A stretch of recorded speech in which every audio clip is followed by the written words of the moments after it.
La responsabilidad internacional, frente a la cual tienen competencia los órganos del sistema interamericano con el fin de evaluar la responsabilidad por presuntas violaciones de los derechos humanos, se circunscribe única y exclusivamente a la responsabilidad internacional del Estado. Esto, por un lado, toda vez que los Estados fueron quienes se comprometieron a través de la adopción y ratificación de los tratados al respeto y garantía de los derechos humanos consagrados en dichos instrumentos internacionales, y por otro lado, toda vez que dicha responsabilidad internacional, tal como ha sido diseñada por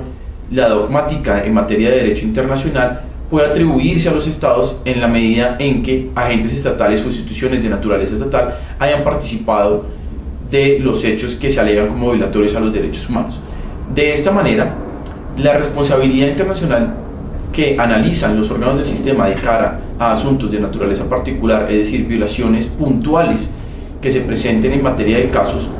tanto a la Comisión Interamericana en primera instancia como posteriormente por parte de la Comisión ante la Corte, es la responsabilidad internacional del Estado con sus tres elementos. Por un lado, la existencia de un hecho, y para ello es necesario probar precisamente a través de distintos medios probatorios, tales como testimonios, pruebas documentales, peritales o cualquier otro medio probatorio que le permita tanto a la Comisión o a la Corte determinar la veracidad de los hechos, y que estos hechos son contrarios a las obligaciones consagradas en los tratados internacionales de derechos humanos frente a los cuales tienen competencia los órganos. De esta manera, la forma como se evidencia la contrariedad con dichas obligaciones es precisamente que no se hayan garantizado o respetado los derechos humanos consagrados en dichos tratados, y de esta manera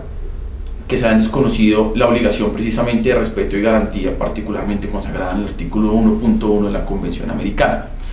De otro lado, no solo es necesario probar el hecho y a su vez demostrar que este hecho es contrario a las obligaciones internacionales, principalmente de respeto y garantía de los derechos consagrados en los instrumentos internacionales, sino que es necesario también demostrar el nexo causal entre dichos hechos y la actividad estatal, que no es otra cosa distinta a demostrar que el hecho es atribuible al Estado en términos de derecho internacional. ¿Ello qué significa? De acuerdo con el proyecto de artículos de la Comisión de Derecho Internacional en materia de derecho internacionalmente ilícito, significa que dicho hecho haya sido posible por participación de instituciones estatales o de los agentes que llevan a cabo precisamente la actividad estatal. De no existir participación estatal, es decir, que el hecho, por más grave que sea, haya sido cometido por un particular, la responsabilidad estatal no se puede concluir en la medida en que falta precisamente este elemento de la atribución de la responsabilidad estatal. Es pertinente también señalar que no se debe considerar como un elemento de la responsabilidad el daño producto de la violación de los derechos.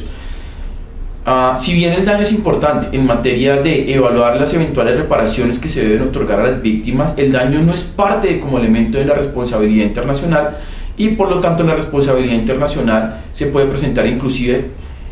sin que se presente un daño en relación con las víctimas. Así, por ejemplo, esta responsabilidad internacional del Estado puede ser producida por simplemente la expedición de una norma por parte del Congreso de la República que sea contraria a las obligaciones internacionales del Estado. Por ejemplo, el artículo 4 de la Convención Americana sobre Derechos Humanos dispone que aquellos países en los cuales la pena de muerte no se encuentra establecida al momento de ratificar la Convención no podrá ser establecida o restablecida posteriormente a la ratificación de la Convención. De esta forma, si el Congreso de la República o el órgano legislativo pertinente expide una norma en la cual posteriormente a la ratificación de la Convención Americana se establezca la pena de muerte, este establecimiento de este tipo de institución en materia penal involucraría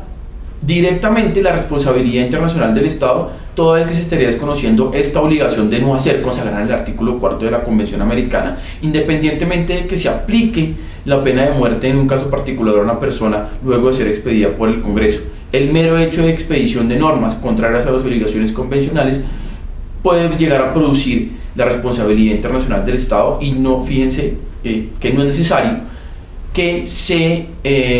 produzca un daño específico en una persona para concluir la responsabilidad internacional del Estado. Ahora, si la violación adicionalmente produjo un daño, esto da derecho a las víctimas a la correspondiente reparación de acuerdo con los estándares internacionales, particularmente del Sistema Interamericano de Derechos Humanos, tanto en daño material como en daño inmaterial, y a las otras medidas de reparación, como son las medidas de satisfacción, las medidas de rehabilitación y las medidas de no repetición, todas ellas con el fin de garantizar precisamente la reparación integral, la cual se alega en casos de derechos humanos.